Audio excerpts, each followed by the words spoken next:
Hello there, my very good friends. On today's wrestling news, there's been a major backstage shakeup in WWE as an old name returns to his previous role.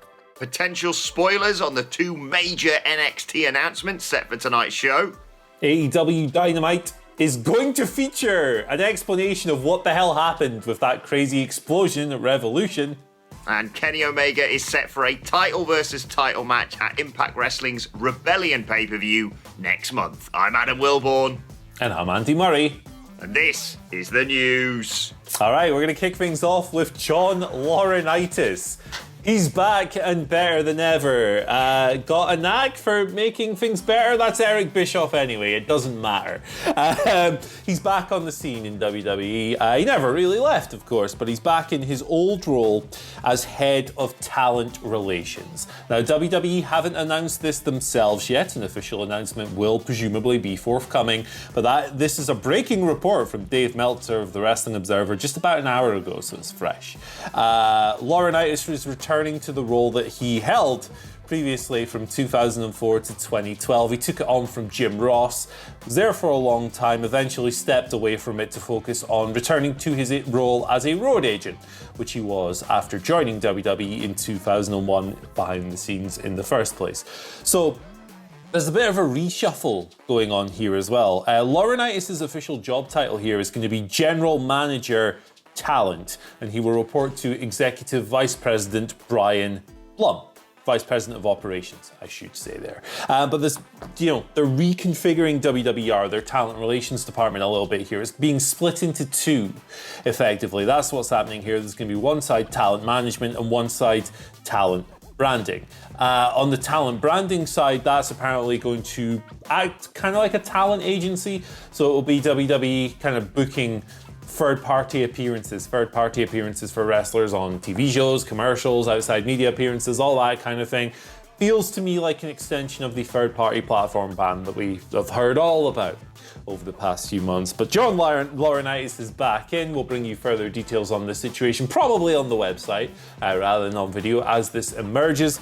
But it's going to be interesting to see what comes to this. Laurinaitis was obviously a televised personality during his last run for a while as talent relations guy. So I don't know if we'll hear those dulcet tones on WWE television again anytime soon. There's no indication of that whatsoever. But also no word on what's going on with Mark Carrano, who is was, or it still is, WWE's incumbent senior director of talent relations. So there might be some stuff going on with him. We don't know. I tried to find his LinkedIn page earlier, couldn't find anything at all. But here we are. Laurinaitis is back, and he's not been the most popular figure in this position over the years. So let's see what comes of this.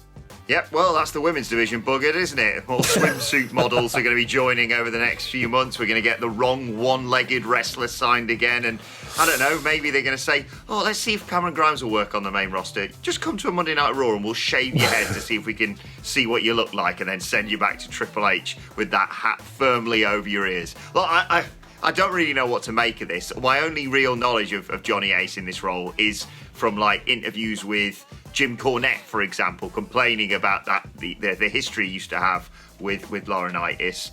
I'm a little bit nervous, I've got to be honest, hearing this news for the future of the way they handle this. But maybe things have changed in the interim, and hopefully there's more safeguards on him just, like I say, going through modelling catalogues rather than the usual ways of getting talent and managing it as well. Like you say, it's going to be interesting to see what they do going forward with sort of booking them for things, because they already booked for some weird old stuff if you watch any of the kickoff shows and they hoist some of the WWE featured adverts on there. What do you reckon, Andy? I think that WWE's talent relations hasn't exactly received a lot of glowing reviews from people who have left the company and people who've been in the company over the past few years. The third-party ban, obviously, is something we've spoken about extensively. So some kind of change was needed. We will see if this is for the best. But it means we can... I can't do the voice. Why am I still trying to do the voice? It means we can do impressions of him, I guess. So, I guess that part of it's good. I don't know. I mean, journalism. This analogy doesn't really work because they're not exactly a sinking ship, but it always feels when they do things like this that they are just rearranging deck chairs on the Titanic. Bigger issues here, guys. much bigger issues than who's in charge of talent relations. You need to maybe look just a bit higher up, a little bit higher. There you go. Vince is going senile, and you need to sort out what the hell he's doing with his TV show, because it changes on a weekly basis, and he wakes up one day and goes, "God damn, pal, leg slapping. What's going on?" Oh, I don't know, Vince. Probably been going on for about 20 years, mate. So I don't know. I've just noticed this and suddenly decided Shawn Michaels, that you don't like it. Anyway, let's move on and talk about NXT. Of course, tonight there are two huge announcements being advertised by William Regal, and Sports Illustrated's Justin Barrasso seems to have the spoilers on what both of them are about. First of all, there's going to be announcement about women's tag titles being unveiled in NXT, presumably after that screw job involving Nia Jax and Shayna Baszler last week, which is good. Like, I'm glad they've got women's tag titles now in NXT, or they will have. I don't really feel the need for them. I thought the women's tag titles bouncing around all three shows was actually a really good idea and a way to introduce, Dakota Kai and Raquel Gonzalez to more of a mainstream audience on Raw and SmackDown by having them face, some of the guys that you've got, or whoever it may be. Casey Catanzaro and Caden Carter is another example. But that's very good. And apparently, Justin Barrasso also revealed on Twitter, according to his sources, that there's going to be a 2-night takeover special. One night on the USA Network, the other exclusively on Peacock. Speculations to whether that is going to be on the Wednesday and the Friday before WrestleMania. But you sense that second one, Andy, may well be partially heading towards their move off Wednesday nights. But what do you reckon to both of these potential announcements tonight? I think personally the NXT Women's Tag Team titles are entirely unnecessary. Just have the main ones go through all three brands. And NXT probably has more compelling women's tag teams than any other brand, but at the same time, it doesn't have like a massive crammed division of them. We've just had the tournament, obviously. I don't know, I don't see the need for that at all. It just feels a bit like overkill with these belts. You could just have those belts moving fluidly between all three. As far as the 2-night takeover goes, hey, it's a last roll of the dice on Wednesday, presumably, and then going to Friday. It's a big kind of closing of a chapter for NXT, moving on to Tuesdays and stuff by the sounds of things. I'm not at all surprised, but we're going to have a busy ass week. 2 nights of TakeOver, 2 nights of WrestleMania, plus whatever else happens. WrestleMania weekend is going to be a busy one. AEW Dynamite tonight is going to be a busy one, particularly as Tony Khan has just promised the promotion is going to address, how could they not address it, but they're going to address the end of Revolution, the explosion that wasn't really an explosion. Khan confirmed this during last night's paid ad on Impact Wrestling, during which he also kind of doubled down on the idea that Kenny Omega just built a crap bomb. I'll read what he said here. "We learned at Revolution that Kenny Omega might be a great wrestling champion and might be the best wrestler in the world, and he is AEW's world champion. He's also terrible at building exploding rings. Eddie Kingston might be a great friend after all. Jon Moxley might not have won the title back, but he got a friend back.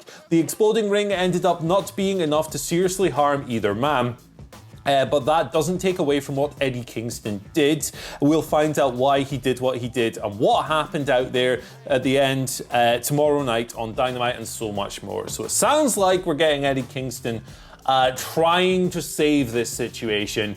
It may be an impossible task. We've spoken about this before, but I use the word may because when Eddie Kingston's involved, nothing is an impossible task. I think if anyone's going to save this, if anyone's going to talk you into it, if anyone's going to come up with a believable explanation, it is the most believable guy in pro wrestling today. So hard to kind of feel optimistic, really, about what happened and what's going to happen going forward.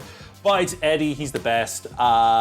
If they can save this, hats off to them, really, because it was a moment that unfortunately will be played forever and ever for all the bad reasons. Yeah, exactly. They've got a hell of a job on their hands tonight, but like you say, if anyone can tackle it, it's someone like Eddie Kingston. I'm not sure how I feel about Tony Khan persisting with this whole, guess Kenny Omega sucks at building bombs angle, but I mean, to be fair, I can't think of many other things that he could say to try and salvage this. I think sometimes you just got to hold your hands up, take the L, and then, like you say, just try and work it out on tonight's Dynamite. arguably it's made me even more intrigued for what they're going to do tonight. Look, all AEW fans will be willing them to course correct this, and like you say, not just Kingston, but with Moxley and Omega, the guys that they've got around this, if anyone can do it, they can. And I've got another question about that, actually, when we get to our Twitter questions. Finally, just to let you know, Kenny Omega is going to have a title versus title match at Impact Wrestling's Rebellion pay-per-view. That goes down on the 24th of April. This was announced during last night's Impact. And he is going to face off against either Rich Swann or Moose. They're going to have a world title match at Sacrifice this weekend. Kenny Omega or Rich Swann or Moose potentially just holding all the gold, Andy. Yeah, Kenny Omega, you have to imagine, is going to come away from this a triple champion, the AEW World Champion, the AAA World Champion, Mega Champion, the AAA belt's called, and the Impact Wrestling World Champion. He's doing the Ultimo Dragon belt collector gimmick. I think it's really cool, and I think him and Rich Swann will be a sick match. Yeah, or Moose. Or Moose, like Moose as well. Yeah. So who knows? Sorry, so totally overlooking Moose, who could well win this weekend. Either way, I think it's going to be awesome. Exactly, yes. Right, let's move on to your Twitter questions. At WhatCulture WWE, of course, if you want to get in touch with us. First question today comes from Jason Maxwell, who says, "Morning, legends. Is there a chance the botched ring explosion was AEW working us, and that tonight on Dynamite we'll see the real one to write Moxley off TV? Also, this is Zeus. First of all, of course, Zeus, good boy.